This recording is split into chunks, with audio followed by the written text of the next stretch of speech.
प्रधानमंत्री नरेंद्र मोदी ने छत्तीसगढ़ में चुनावी मोर्चा संभाल लिया है। पहले चरण के चुनाव में बस्तर और अब दूसरे चरण में जांजगीर चांपा, महासमुंद और सरगुजा लोकसभा में सभाएं कर पीएम मोदी ने अपने पक्ष में माहौल बनाने की कोशिश की है। वहीं कांग्रेस पीएम मोदी के दौरों पर सवाल उठा रही है। कांग्रेस का कहना है कि पीएम मोदी ने छत्तीसगढ़ को ऐसा क्या दिया है कि लोग उनके कहने पर वोट दें।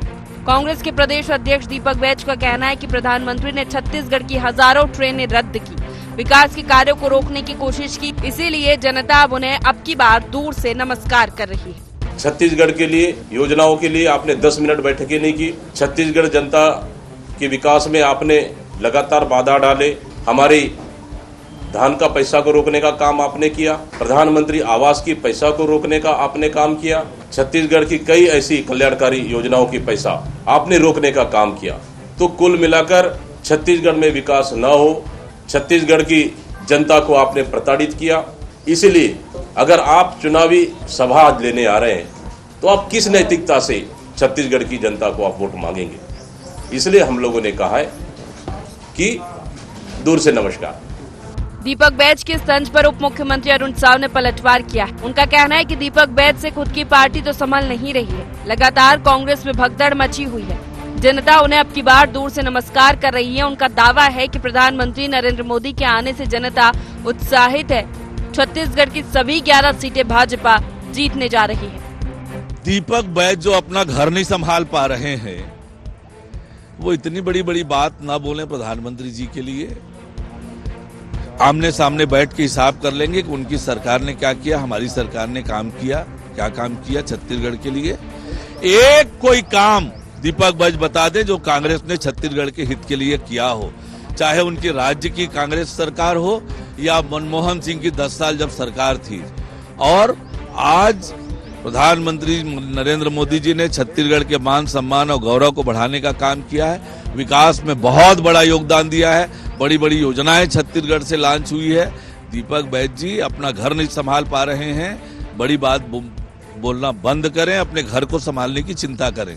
पीएम मोदी की सभाओं के माध्यम से भाजपा ने जहां अपने पक्ष में वातावरण बनाने की कोशिश की है, वहीं कांग्रेस ने पीएम पर छत्तीसगढ़ के साथ भेदभाव करने का आरोप लगाकर नया मोर्चा खोल दिया।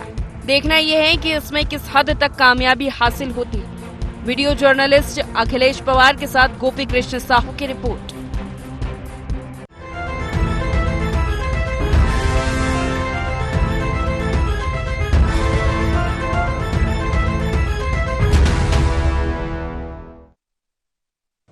नमस्कार, बहुत स्वागत है आपका। गुहार छत्तीसगढ़ देख रहे हैं आप। मैं हूं आपके साथ प्रशिता शर्मा। मोदी मैजिक और कांग्रेस का मोर्चा। जी हां, छत्तीसगढ़ में इसी तरह की स्थिति बनी हुई है क्योंकि प्रधानमंत्री नरेंद्र मोदी 2 दिवसीय छत्तीसगढ़ के दौरे पर आए। आज उन्होंने 2 चुनावी जनसभाओं को संबोधित किया, एक जांजगीर चांपा में, दूसरा धमतरी में बीजेपी के पक्ष में चुनावी माहौल बनाने की कोशिश की। कल अंबिकापुर में जनसभा को संबोधित करेंगे। इसी को लेकर आक्रामक अंदाज में कांग्रेस को घेरते भी नजर आए। पीएम की सभाओं के पहले ही भाजपा और कांग्रेस में जमकर घमासान के हालात बन गए हैं कि कांग्रेस प्रधानमंत्री के दौरे को लेकर लगातार सवाल उठाती आई है कि आपने छत्तीसगढ़ के लिए क्या किया है जो आप वोट मांगने आ जाते हैं। तो वहीं पीएम ने भी आज सभा में कांग्रेस पर जमकर निशाना साधा और कहा कि विकास में रोड़ा बनने का काम कांग्रेस की सरकार ने किया था पिछले 5 साल में। इसी पर हम चर्चा करने वाले हैं। जान लेते हैं गुहार के पॉइंट्स क्या है। पीएम मोदी के दौरों से भाजपा को कितना फायदा, छत्तीसगढ़ में कितना असर कर रहा मोदी मैजिक, मोदी पर छत्तीसगढ़ से भेदभाव के आरोप में कितना दम, मोदी की गारंटी का मुकाबला कर पाएगा कांग्रेस का न्याय पत्र।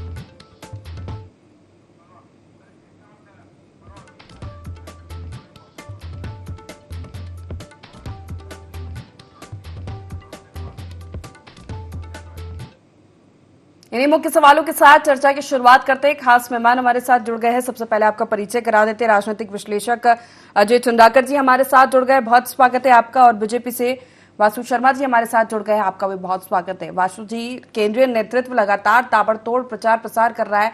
प्रधानमंत्री नरेंद्र मोदी ने मोर्चा संभाल लिया है अब 2 दिन के लिए, लेकिन कांग्रेस यही सवाल उठा रही है लगातार कि आखिर आपने ऐसा क्या किया या प्रधानमंत्री नरेंद्र मोदी ने छत्तीसगढ़ को क्या दिया, विकास नहीं किया है, फिर कैसे वोट मांग रहे हैं? देखिए, कांग्रेस जो है सीधा जी विकास की दुश्मन रही है।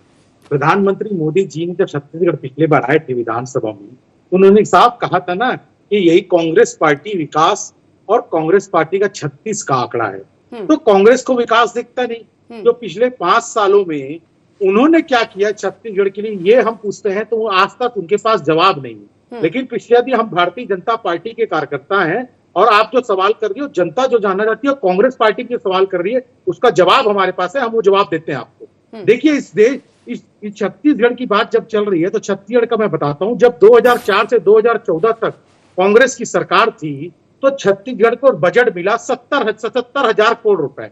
लेकिन यही मोदी जी है 2014 से लेकर 2024 है 3,20,000 करोड़ रुपए छत्तीसगढ़ की राशि दी है, यानी उनसे 3 गुना ज्यादा पैसा छत्तीसगढ़ को दिया है। ये DMF fund, district mineral fund के नाम से जो कोरबा के अंदर लूट मची थी, उसका पैसा तक कांग्रेसी के लोग खा गए। जो कितने हजारों करोड़ रुपए जो वहां से आए थे उसको भी डकार गए। ये मैं नहीं कह रहा हूं, इनके उस समय के राजस्व मंत्री अपने उस समय के तत्कालीन कलेक्टर के ऊपर आरोप लगाए थे और वो महोदया आज जेल के अंदर है।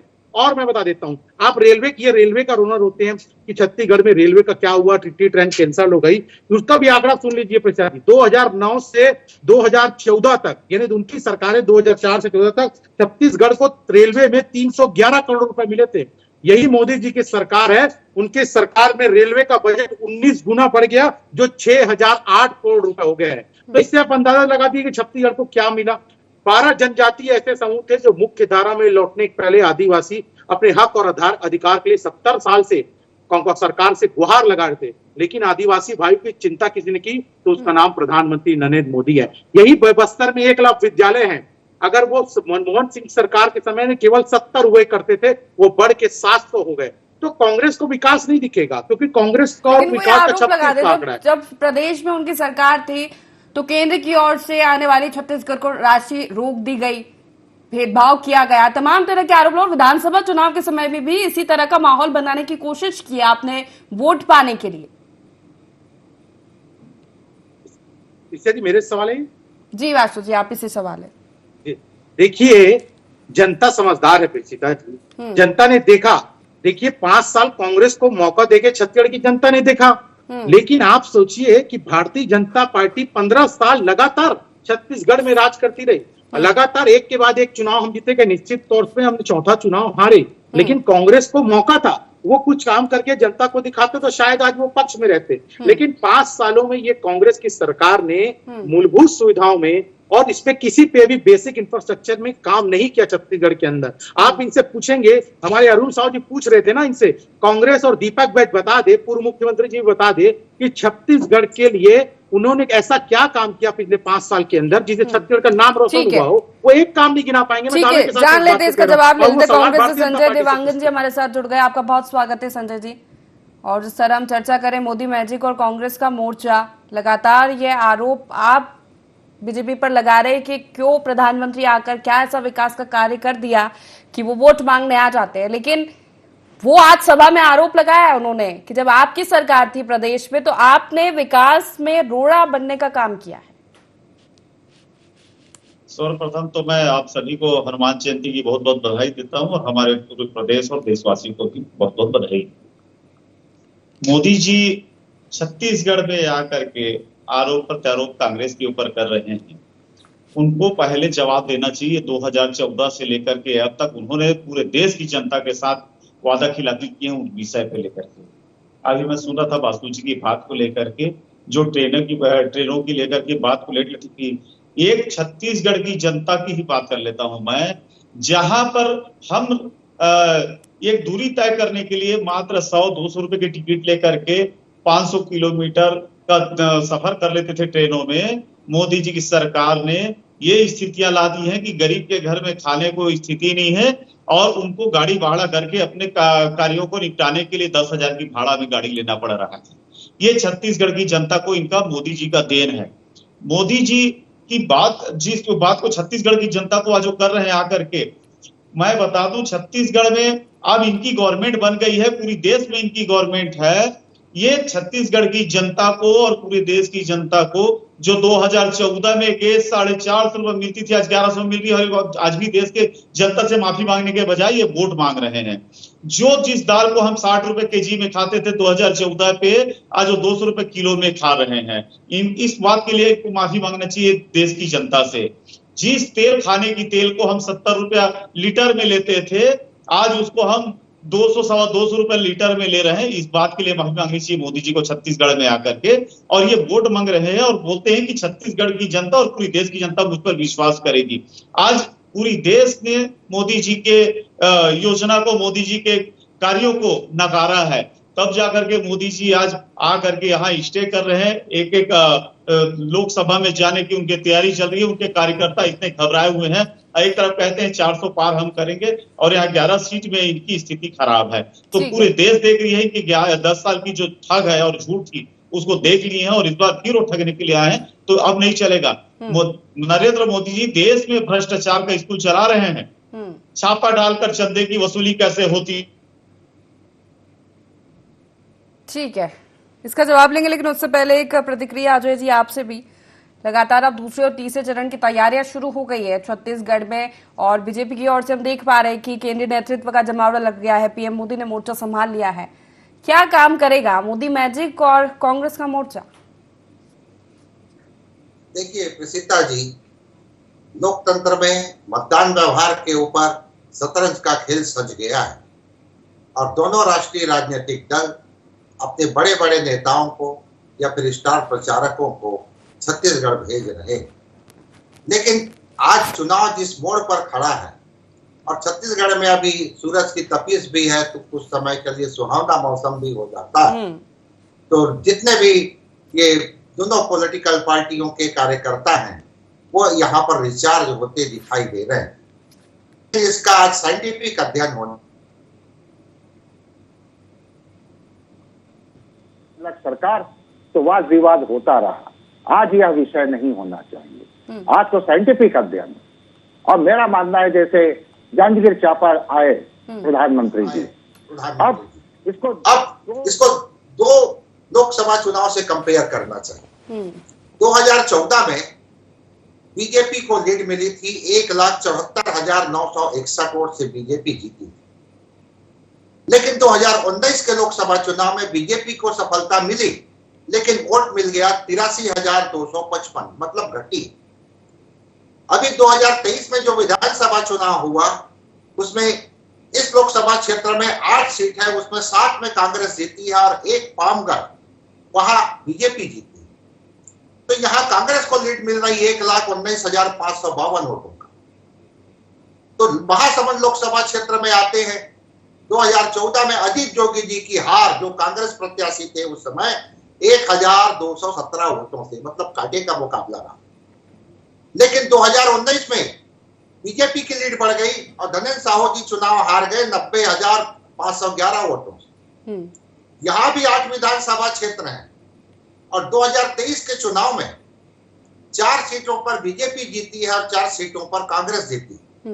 बीजेपी की लीड थी 72,946 4 सीटों पर और कांग्रेस की लीड थी 82,103, मतलब कांग्रेस यहां पर 9,157 वोटों से यहां लीड कर रही। तो इसको एड्रेस करने के लिए माननीय प्राइम मिनिस्टर यहां आए हुए और इन क्षेत्रों में गए और कल सरगुजा जाएंगे, तो सरगुजा के ऊपर कल बात कर सकते हैं प्रसीता जी। लेकिन ये है वास्तविक आंकड़ा और इसको ध्यान में रखते हुए अब दोनों पार्टी के स्टार प्रचारक अपनी अपनी घोषणाओं को, संकल्प पत्र को, गारंटी को, अपने अपने 5 साल के गवर्नमेंट के परफॉर्मेंस को रख रहे हैं। लेकिन 2014 और 2019 के चुनाव में से कंपेयर 2024 का नहीं किया जा सकता। 24 का राजनीतिक पर्यावरण दूसरा नजर आता है। सीता जी बिल्कुल ठीक है, वासु जी से इसी पर जवाब की है। स्टडी बीजेपी ने कर ली कि जहां कमजोर हो रही है उसी को मजबूत करने का मोर्चा संभाल रखा है केंद्रीय नेतृत्व ने। जनता पार्टी के लिए एक सीट महत्वपूर्ण है क्योंकि हमने जो लक्ष्य रखा है बड़ा लक्ष्य है और इसीलिए हमारे वरिष्ठ नेता से बूथ लेवल के कार्यकर्ता आपको फील्ड में दिखेंगे और आपको हर जगह भारतीय जनता पार्टी कार्यकर्ता काम करते हुए फील्ड में नजर आएंगे। हमको एक सीट पे काम करना है। ये कोई प्रधानमंत्री छत्तीसगढ़ के दौरे पे जो कांग्रेस पार्टी आरोप लगाती है कि वो डर गए हैं, इसे छत्तीसगढ़ दौरे पे आ रहे हैं। अरे मान्यवर, आपके नेता अगर दिल्ली से चुनाव प्रचार करना चाहते हैं तो आपकी पार्टी समझे। हमारी पार्टी तो काम करने वाली पार्टी है और लगातार जमीन में काम करते हैं। प्रधानमंत्री मोदी छत्तीसगढ़ में प्रचार करते हैं, अन्य देश में भी लगातार प्रचार कर रहे हैं। तो ये कांग्रेस का अपना मानना है, कांग्रेस जो भी माने। लेकिन वरिष्ठ पत्रकार महोदय ने बिल्कुल सही कहा कि निश्चित रूप से विधानसभा में जांजगीर चांपा में सीटों पे हमको हार मिली। लेकिन वरिष्ठ पत्रकार महोदय को मैं बड़ी जनता से ये बात कहना चाहता हूं कि ये विधानसभा और लोकसभा के अंदर अपन अब अंतर देखेंगे तो हमको 2019 का 18 का चुनाव विधानसभा देखना चाहिए, जब हमारी सरकार केवल 15 सीटों पे थी। इनकी पूर्ण बहुमत के साथ 65 सीटों के साथ कांग्रेस पार्टी विजय हुई थी। लेकिन ठीक 3 महीने के बाद यही छत्तीसगढ़ की जनता ने कांग्रेस को धाराशाही कर दिया और 11 में से 9 सीट ठीक है वासु जी, मैं रोकना चाहूंगी आपको यहाँ पर। किस तरह की तैयारी है, क्या काम करेगा, इस पर चर्चा को जारी रखेंगे। छत्तीसगढ़ में मोदी मैजिक और कांग्रेस का मोर्चा क्या काम कर रहा है, इसी पर पैनल जुड़ा हुआ है। वासु जी अपनी बात पूरी कर लीजिए, फिर संजय जी का रुख करूंगी। जी, मैं यही कह रहा था प्रसिद्धा जी कि लोकसभा का चुनाव है और आपने जो मोदी मैजिक की बात कही वो उस चुनाव में दिखा था छत्तीसगढ़ के अंदर। एक तरफ हम 3 महीने पहले बुरी तरीके से चुनाव हार जाते हैं, लेकिन 3 महीने के बाद अगर आप रिजल्ट देखते हैं तो कहीं ना कहीं मोदी जी को जनता ने एक्सेप्ट किया है और छत्तीसगढ़ की जनता ने 11 में से 9 सीट छत्तीसगढ़ की जनता ने दी है। अब ये हमारे कांग्रेस के भाई गरीबी की बात कर रहे थे, गरीबों की बात कर रहे थे। अभी राहुल गांधी जी देश में घूम घूम के, और इनके न्याय पत्र में भी है वो बातें, अब ये कहते हैं कांग्रेस पार्टी हम गरीब, राहुल गांधी जी हर भाषण में पिछले दिन आपने सुना होगा ये बात कह रहे हैं, हम आएंगे खटाखट करके एक झटके में गरीबी दूर करते हैं। लेकिन यही कांग्रेस पार्टी है ना जो इनकी राहुल गांधी जी की दादी जी है स्वर्गीय इंदिरा गांधी जी, उन्होंने कहा था गरीबी हटाएंगे, और वो उनका नारा आप समझिए, वो नारा देने के बाद 50 साल तक कांग्रेस की सरकार इस देश में चली है, लेकिन ये गरीबी नहीं हटा पाए। अब फिर से कांग्रेस पार्टी बोलती है आके जनता के सामने कि हम गरीबी हटाएंगे। अब जनता इनको क्या ही बोले, जनता इनके ऊपर हंस रही है। 50 साल आपको मौका दिया, आपने गरीबों का सोचा नहीं, और अब फिर से यही बात करें कि हम आएंगे और एक झटके में गरीबी दूर कर लेंगे। अगर एक झटके में गरीबी ये बड़ी बात है, जिस तरह 50 साल अभी कम पड़ गए। पिछला जो लोकसभा चुनाव था उसके जो परिणाम अगर हम देखें, और उसके पहले 2018 में जब विधानसभा चुनाव हुआ उसके परिणाम के बहुमत से कांग्रेस की सरकार बनी प्रदेश में। लेकिन वही मोदी मैजिक की बात आ जाती है तो एक बड़ा फैक्टर काम किया था उस समय भी, बीजेपी की सरकार नहीं थी तब भी लोकसभा चुनाव में 9 लोकसभा सीटें बीजेपी के खाते में छत्तीसगढ़ की जनता ने दी थी। आपको नहीं लगता इस बात पर गंभीरता से सोचना पड़ेगा? हेलो जी संजय जी, मेरी आवाज मिल रही है आपको? जी देखिए, जनता जो है एक बार लाठी गंवाई, दूसरे बार भी लाठी गंवाई, तीसरे बार नहीं गंवाएगी। अंधा भी बार बार जब होता है ना, तो आवाज आ रही मेरी? जी आ रही है जी। तो बार बार लाठी नहीं गंवाती। जो अभी बासु जी जिस बात को कह रहे थे, इनकी मैनिफेस्टो पे ही देख लीजिए। ये देश की हित की बात करते हैं, छत्तीसगढ़ की बात करते हैं। छत्तीसगढ़ की योजना क्या चला, एक भी नाम नहीं बदला पाएंगे, मैं वो भी बता दूंगा। लेकिन मैं इनकी मैनिफेस्टो और हमारे मैनिफेस्टो की बात को बता दूं इनको, जो इस बार जो कांग्रेस ने जो जारी की है और इनके जो बीजेपी का जुमला पत्र है उसमें सरकारी नौकरी 30 लाख, इनके मैनिफेस्टो में कोई जिक्र नहीं। एमएसपी कांग्रेस ने कानूनी गारंटी दे रही है, इनके में कोई जिक्र नहीं। महिलाओं को हर साल 1 लाख रुपए कांग्रेस घोषणा पत्र में, इनके में कोई जिक्र नहीं। सरकारी नौकरी में महिलाओं को 50% आरक्षण, इनके में कोई जिक्र नहीं। महंगाई पे दाम नियंत्रण की बात कांग्रेस कर रही है, इनके में कोई जिक्र नहीं। मणिपुर पे शांति स्थापित करेंगे कांग्रेस कहती है, और इनके में कोई जिक्र नहीं। भाजपा में लद्दाख में जनजाति क्षेत्र संविधान के 6ठे शेड्यूल में होंगे शामिल, ये कांग्रेस कहती है, और इनके में कोई जिक्र नहीं। स्वास्थ्य में 25 लाख रुपए का हेल्थ इंश्योरेंस कांग्रेस कहती है, इनके में कोई जिक्र नहीं। किसान पर कर्ज माफी कांग्रेस कहती है, इनके में कोई जिक्र नहीं। जाति जनगणना कांग्रेस कराएगी, इनके में कोई जिक्र नहीं। तो ये मैनिफेस्टो जो जारी किए हैं इसमें भी गुमराह कर रहे हैं पूरे देश की जनता को, और इनके जो 2014 से लेकर के अब तक के कार्यकाल को देश की जनता ने देख ली है। ये देश का महापर्व है, ये देश के इतिहास और देश को आगे ले जाने की बात है। तो जनता सोच समझ करके वोट करेगी। भाजपा की इस ठग में और लव लुभावने में, जब कहते हैं मोदी की मैजिक, अब मोदी की मैजिक नहीं चलेगी। जो मैजिक छत्तीसगढ़ और पूरे देश में उन्होंने जो चलाया है और 2 चुनाव में जो लोगों को गुमराह किया और ठगे हैं, तो इस बार जनता उस चीज को जवाब देगी, निस्संदेह जवाब देगी। क्योंकि आपके मैनिफेस्टो जो 76 पेज का बना हुआ है, उसमें आपने कहीं पर अपनी बातों को तो कही है, लेकिन कहां पर क्या करना है उस विषय पे कहीं पर आपने कोई तारीख बताई, ना कोई उसमें तय किया, ना कोई जिक्र किया है।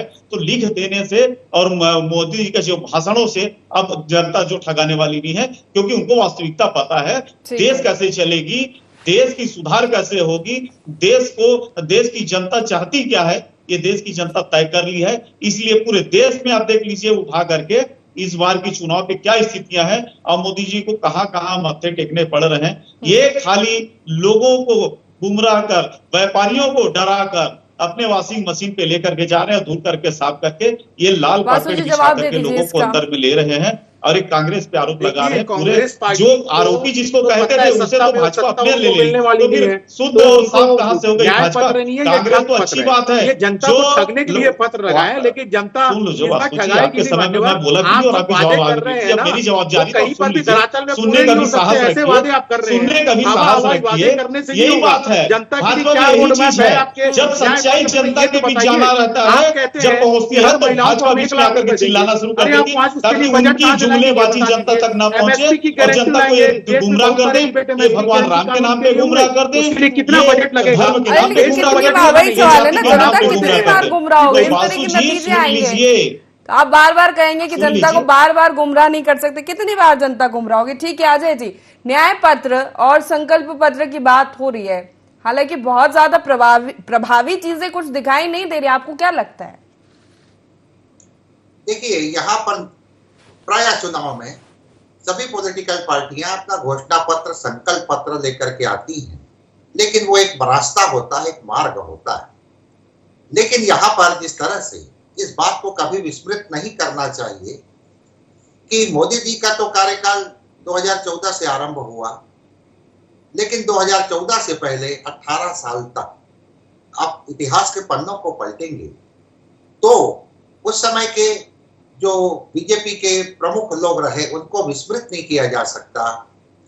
96 से लेकर के 2019 के लोकसभा चुनाव तक बीजेपी के सफलता का स्ट्राइक रेट छत्तीसगढ़ में 86% से 90% औसत रहा है। तो 18 साल मोदी जी के आने के पहले भी छत्तीसगढ़ में बीजेपी का स्ट्राइक रेट लोकसभा में 86 से 90% मेंटेन रहा है और वही औसत चल रहा है। चाहे वो अटल बिहारी वाजपेयी जी रहे हो, आडवाणी जी रहे हो, सिकंदर वक्त रहे हो,